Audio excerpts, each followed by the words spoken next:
Come on, bring it! Hello everybody, welcome all of you beautiful ladies and animals to the new year. First of all, cool, but today I've got something a little bit different for you. I haven't done anything like this before, and I think this might be the start of a new series I do on the show all around Gears of War. Maybe extend it to some other stuff down the line, but I plan to bring back the lore series and go in depth on characters and stuff like that, so this is kind of in that same vein, but a bit less formal. Now, because I'm really good at planning, this first episode is going to be a bit touchy, is putting it lightly. We're going to be covering a comic issue from Gears of War that is a bit, not great.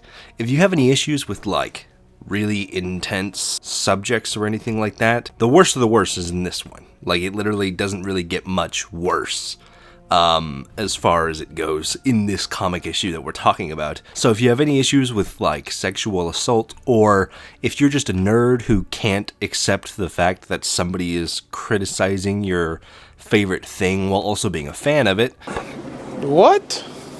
You might want to click off now, because that's kind of what we're going to be doing today. And yes, I am a massive fan of Gears of War. For YouTube, this is not a real anything. It's a plastic replica, literally hollow. I'm a massive fan of Gears of War. I have been for a very long time. I've talked about it every single time it comes up in my videos. I'm a massive fan of Gears. I have been for a long time. I love these games. Even the games that are kind of hated on, like Judgment or Gears 5, I still like them. I have my critiques about them, obviously. You can go check out my Gears 5 years later video. I have plenty of wrong and plenty of issues with that game. But I still like it, kind of, at the end of the day, you know? It's not like the most abhorrent, awful video game I've ever played. It's just kind of disappointing. That being said, I don't think this series, nor any, is above criticism. And that's kind of what this is. This is going to be a little bit of explaining a certain comic, and a little bit of criticizing it, because I think it's really bad. And I don't mean the comic itself is bad. I think, you know, the art is cool, the pacing of it is kind of alright, and like the storytelling is the worst part about it. It has a lot of issues, and it ruins a lot of the characters, including the one that it introduces, that a lot of people say is their favorite or is a standout Gears character. But really, they're just kind of not. But without further ado, let's get into it, because today, I'm talking about... You can find it now in the omnibus. I have both of them, and it basically takes up the, I don't know, the back half of the entire book. Hold on. That much of the book is dedicated just to Barren. It is a beefy, it's a 5-issue comic arc, like pretty much every other Gears of War comic, and Gears of War 2 itself. I'm not sure about 1. I'd have to add in some text here on the screen whether or not it's also true. But Barren, and pretty much every single comic in these omnibuses, of the original stuff at least, was written by Joshua Ortega. Now, I've been very critical of Gears of War 2 for not having very good character writing, and in a series that has a high focus on the characters, you would think that would be kind of important, and it should be. It just isn't, and I think that stays true in Barren. It ruins some of these characters for me, and it makes it really, really hard for me to empathize with or care about these characters when stuff happens later on in the future with what happens in this comic. I think it unironically makes them and their plights so much less meaningful. But with that being said, let's actually get into the comic. So Barren is a short 5-issue comic series. I guess it's long for Gears standards, but it's short by like comic book terms or whatever. It's all about exploring the idea of the cogs birthing creches, which it's exactly what it sounds like. Human farms. You serious? Now, I know I've talked about these before if you've seen my Crimes of the Cog video and stuff like that. This is one of the most glaring examples of, hey, the Cog are also bad. Like, they're not necessarily the bad guys, because the Locust and the UIR are also very, very bad, but they're not the good guys. And this comic goes even further by not having it be like some behind-the-scenes type bullshittery like Azura. Like, Azura was bad and it was awful, but it was like a secret. The only people we know of who knew about it was like Adam Phoenix, who was kidnapped there, and Prescott. Even people high up in the COG like Victor Hoffman had no idea about Azura, so it being awful and being elitist is kind of on brand for the COG. But with Barren, they make it very clear that these birthing camps and the stuff going on in them is pretty common knowledge among the COG, which makes it worse, in my opinion. Way, way worse. But basically, Barren starts off introducing us to a new character, Sergeant Alex Brand. Now, I think Brand as a character kind of suffers from like we don't know how to write female characters, so she's just gonna be a uber badass,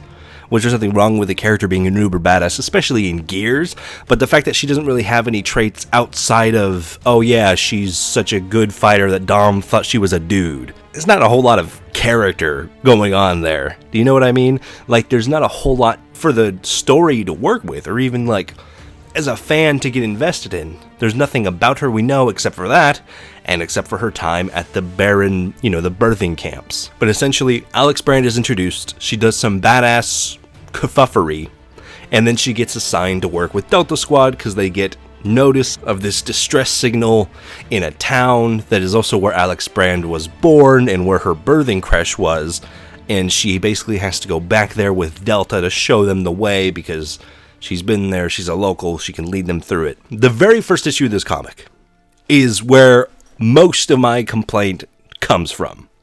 Because when Alex Brand is talking about Jelaine and the birthing creche, it is awful. It is downright horrendous. It is one of the most brutal, evil things in the entire Gears of War universe, very much on purpose. Because Alex Brand explains to us that she was maybe 12 when she got there, and the whole purpose of her being there was, it's a human farm. They do things. No! No! No! It's about as awful as you would expect. Now, my problem isn't the fact that the COG is doing fucked up evil shit. I expect the COG to do fucked up evil shit. That's what the COG is. It's a fucked up authoritarian regime. My problem is you have Marcus Phoenix, who's supposed to be like the penultimate hero, the whole Gears of War series.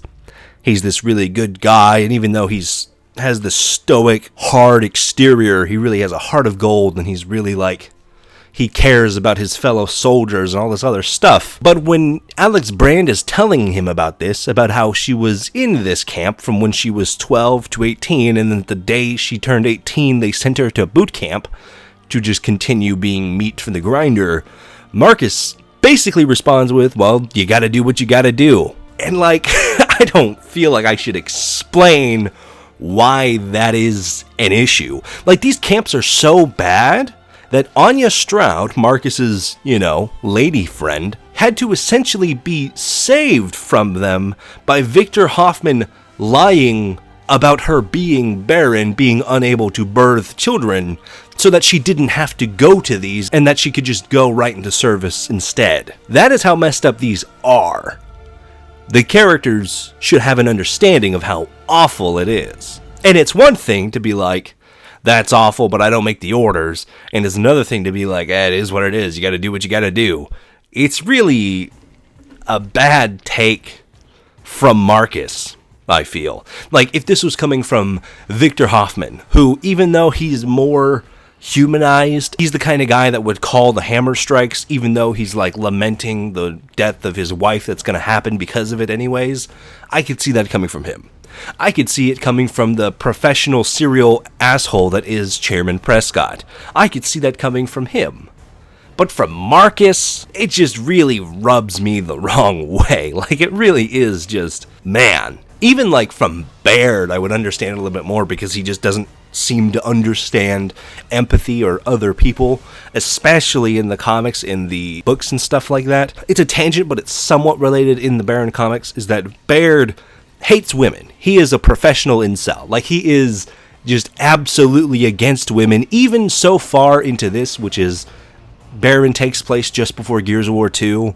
It is 14, 15 years into the war, and he even keeps this up after Jacinto falls and into, like, the lead up to Gears of War 3, where he's talking about, like, oh, I can't believe we're giving chicks guns. He's just, like, a flaming misogynist with no recourse whatsoever. He's never like, okay, well, yeah, I guess I learned my lesson. No, he just keeps it up. Even to women that the series and different books try to tell us are competent, established veterans, like Bernie Mataki or Samantha Byrne or Alex Brand. Baird keeps that up, and it's really hard to take him seriously when he's supposed to be like this really, even if he's like super smart, but he's all like, oh, I'm super logical, and I don't really understand emotions, but he's still super smart.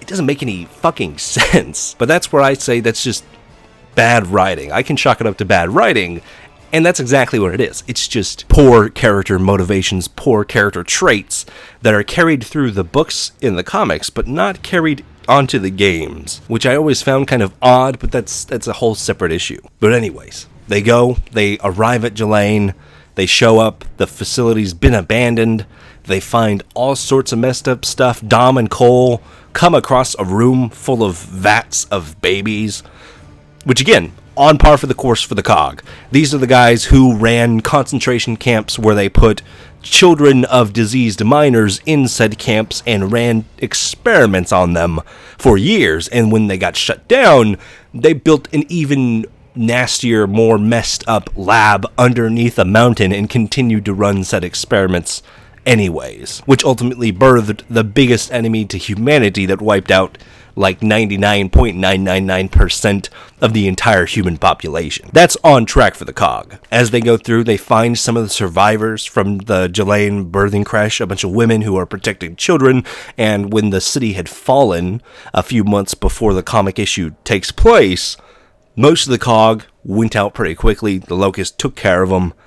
These few women and children that remain are just barely scraping by, kind of living in the shadows. And this is another point of contention that I think a lot of people that are like around Gears of War but not into it will say a lot. It's a very, very minuscule detail, but I've seen a lot of people, and I even used to believe this myself, that like Gears of War back in, 2008, 2011 was like the opposite of a lot of games, where a lot of games hypersexualize all the women and all the men are, badasses. Gears of War, the men were still badass, but the women were more realistic or treated more as humans, although that's not really the case because all of the women are super tiny no matter what, and for some reason, every single dude is 6'7", 300 pounds of pure muscle and bacon. Not a single one of the women has any muscle whatsoever. Even the people like Bernie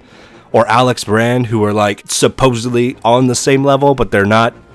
It's just not equal. And that's even more so true in Barren, where you have all these survivors from Jelaine wearing G-strings. That's not even a lie. That is just what they're wearing in the comic. Like it's almost cartoonish how scantily clad the women from this birthing crash are in these ruined remains. They don't have any armor. They don't have anything. Nice. We see Anthony Carmine, who's wearing a helmet, get domed super easily. And then you have this group of survivors just waving it out in the air, I guess. It's really off-putting, and it really like takes away from the grittiness or the grim appeal of like the Locust War aesthetic from the original Gears games and stuff like that. It makes that claim of Gears is always gritty and grounded immediately go away.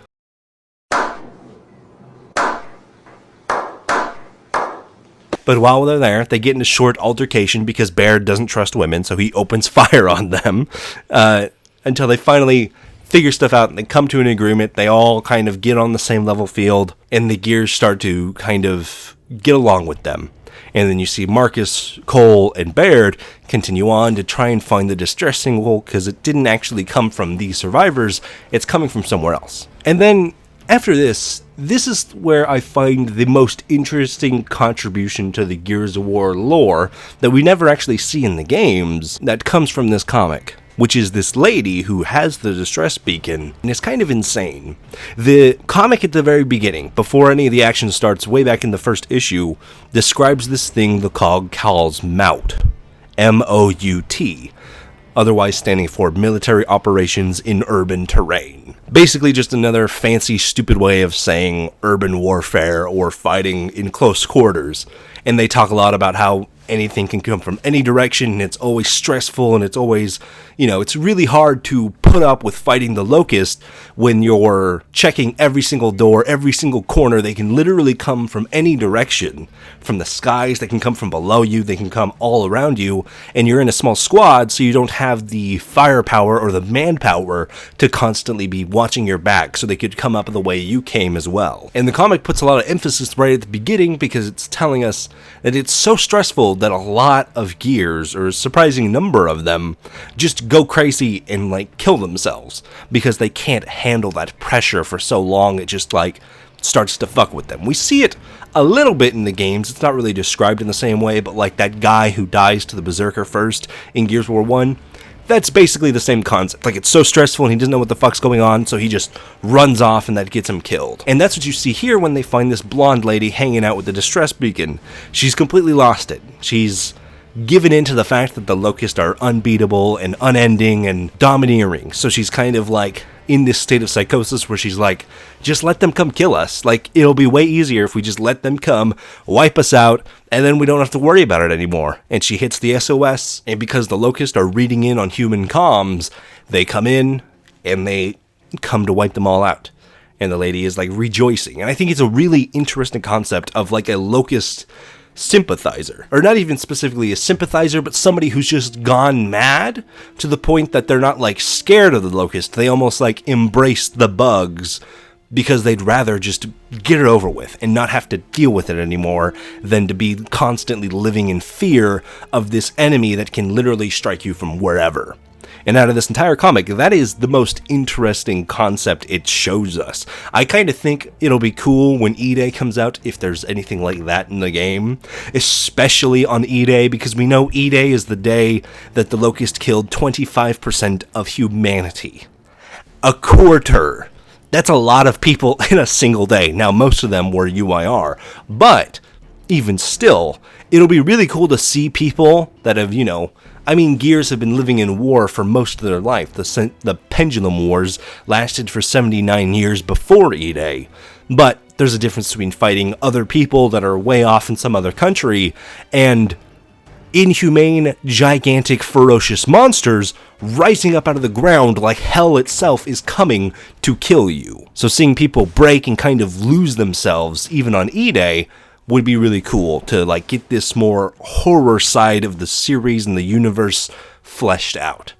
I just think that is the most interesting and unique concept that the comic really shows us, because all the stuff with the birthing crash, as I was talking about before, kind of mishandled. And then immediately as the Locusts show up, Marcus, Cole, and Baird with the blonde lady on their hip goes along, and they find this lone little boy in a hallway. And Marcus goes to save him. And in a weird way, it kind of undoes one of the main sentiments from the first comic issue that is a part of the same omnibus, which is the Hollow run. If you don't know, Hollow is that story that reveals to us Michael Barrick and his whole story, and it reveals Jace for the first time too. And Jace, in that comic, describes Marcus as being even more than the legends about him. He says, there's all these stories about Marcus, and he's made up to be such a badass, but the stories don't do him justice. And then, the first time they get into a fight in this series, Marcus gets the brakes beat off of him. Granted, it's a surprise attack, and he survives, obviously, because plot armor and because he's in Gears of War 2. Obviously, he's making it out, but he gets knocked out by a mauler, and then he just sits on his ass, basically, for the rest of the comic run. But I just thought that was really funny that, the stories don't do him justice. Then we get somewhat of a cool scene where Baird kind of takes the reins because he's Marcus's second in command. He's trying to figure out a strategy to fight back against the Locust because he knows if they're ambushing them that they're being led by a more savvy, a more intelligent Locust like a Theron or a Cantus. And it is interesting to see the tactics at play and how the COG deal with different Locust threats, especially when they're getting ambushed out of fucking nowhere. They start calling for an evacuation and they start trying to figure out how they're going to get everyone out, all of the children, all of the other survivors and stuff. And then the rest of Delta and the cast kind of falls into the same issue I had with Marcus before.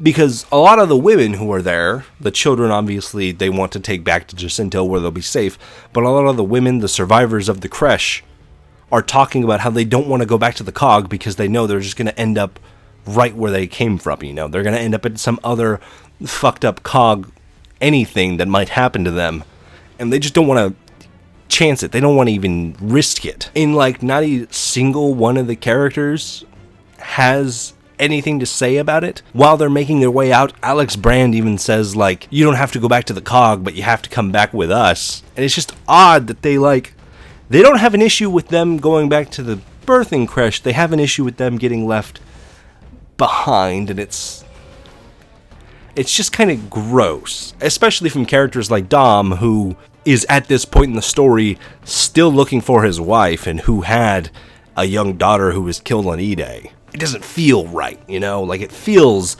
dirty. Oh my god. You learn how common knowledge of the creches are among soldiers of the COG. It makes a lot of them really indefensible, you know? Like, I get there's a lot of excuses you can make for them. Oh, it's for their survival. Oh, what choice do they have? If they leave the COG, they're just going to go out in the world and die. Maybe they should, because the COG, obviously, is not really doing a great job of protecting anyone. They scorched 90% of the planet's surface because they were struggling so hard to keep their forces afloat. In my opinion, it's not a very good defense either.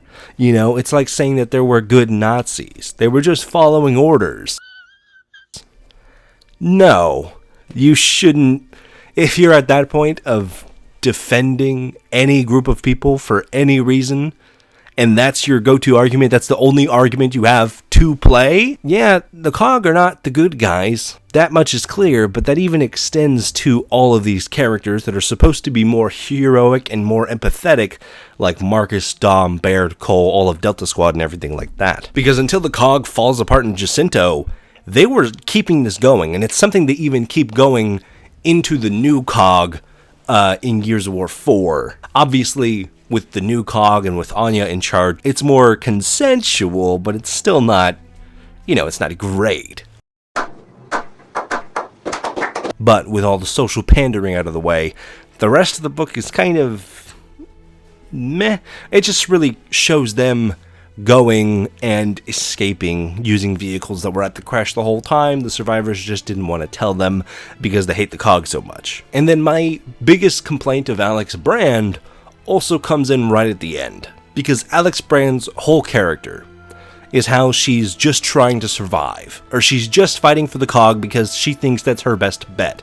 That's the best way for her to make it. Even though she hates the COG, she hates all of the men within the COG and everything like that, she's sticking with them because she just thinks that's her best bet. Then she goes, and when some of the survivors elect to stay behind to hold off the Locust so that they can get the children away, Alex Brand goes against them and shoots one of them so they can forcibly take her back to the COG. Which, okay, you think the COG is horrible. Your experience in Jelaine was horrible. She said she went through that whole endeavor starting when she was 12, up until she was 18. Then she had to go to boot camp, where she sticks through with the COG merely just for her own sake, for her own survival. Now, even though she's telling some of these other survivors, hey, you don't have to go back to the COG, you just have to come with us. And then some of them decide, hey, we just want the children to get out of here. We only care about the children and making the children safe. We're going to hold off the Locust, create a diversion so that you can get them out of here easier. She and Baird go out of the way to shoot and disable one of them and forcibly take her away. But at the same time, one of the other survivors who recognized Alex from the beginning, she lets her make the choice to stay, but the other one has to get kidnapped forcibly.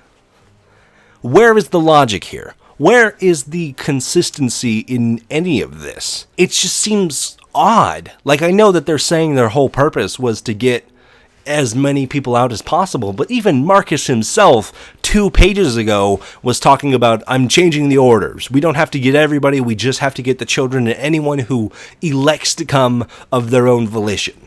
And Alex Brand, who should know better than anybody that having choices made for you and being strapped down to a table so really awful things can be done to you, why is she jumping on board to talk shit to this lady who's been through hell? Literally.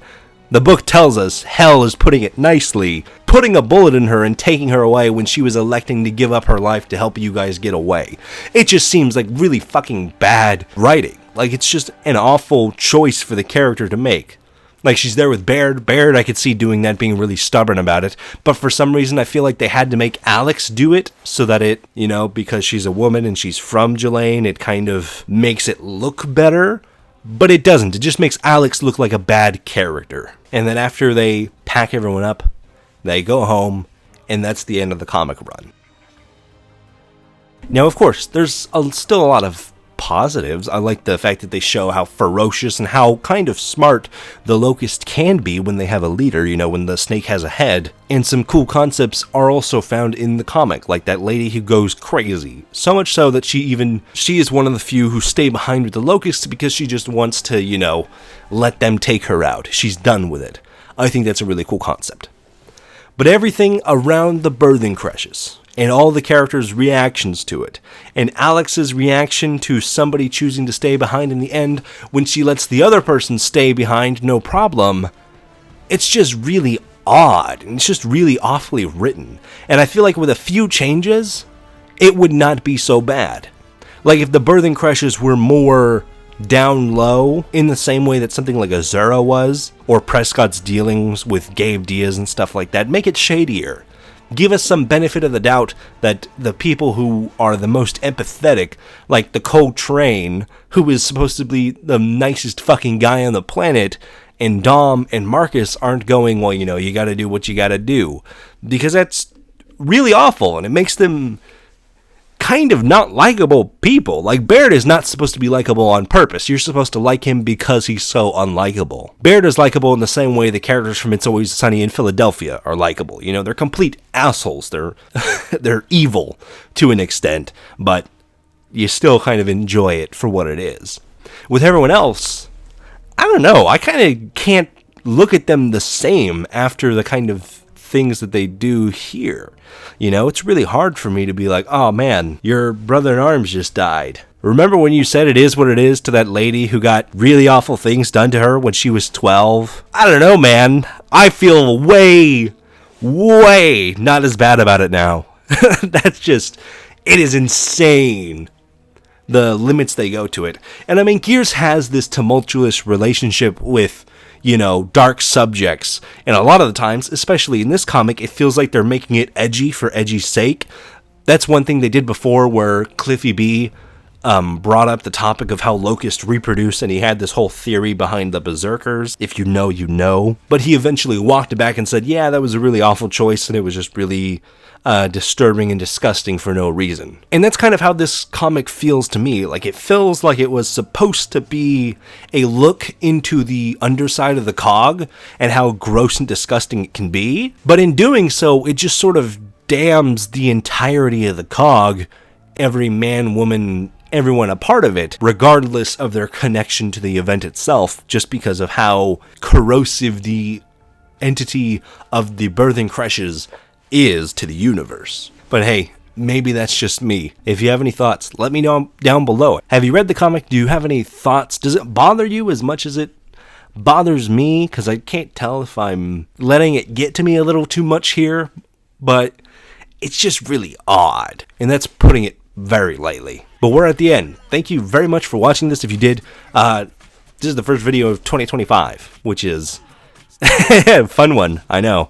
I'm great at picking topics. But going forward, there's going to be a lot more of maybe this. I don't know. We'll see how it goes. But between this, Gears of War, like the actual lore videos, the documentary style stuff I was doing last year about different characters, we're going to start doing that again. If you're curious, yes, Warframe X Warhammer is coming. I have the script written, I just have to get around to making it. But before that, I'm going to have a video about Sunset Overdrive, just because I replayed it and I was like, this deserves a video. So that'll probably be the next thing you see on the channel. But anyways, that's it. If you want to, you can become a member down below. Support what I do. Keep doing more of it. Like always, all the members and even people on the Patreon get videos early. They get extra privileges like being able to vote for which videos come when. So a big thank you to all these lovely people for, showing their support and helping me be able to make more videos. Along with that, all the charity merch is still up. It's going to stay up pretty much indefinitely until I have a reason to take it down. Go buy a shirt or a hoodie or a sticker or anything. 100% of the proceeds just get donated to my local food bank, because giving you guys something in return for doing a nice thing, you should do it. But alas, we're at the very, very end. I'll stop yapping now. As always, remember to stay cool, have fun, and be awesome. Buster out. Do that all night long.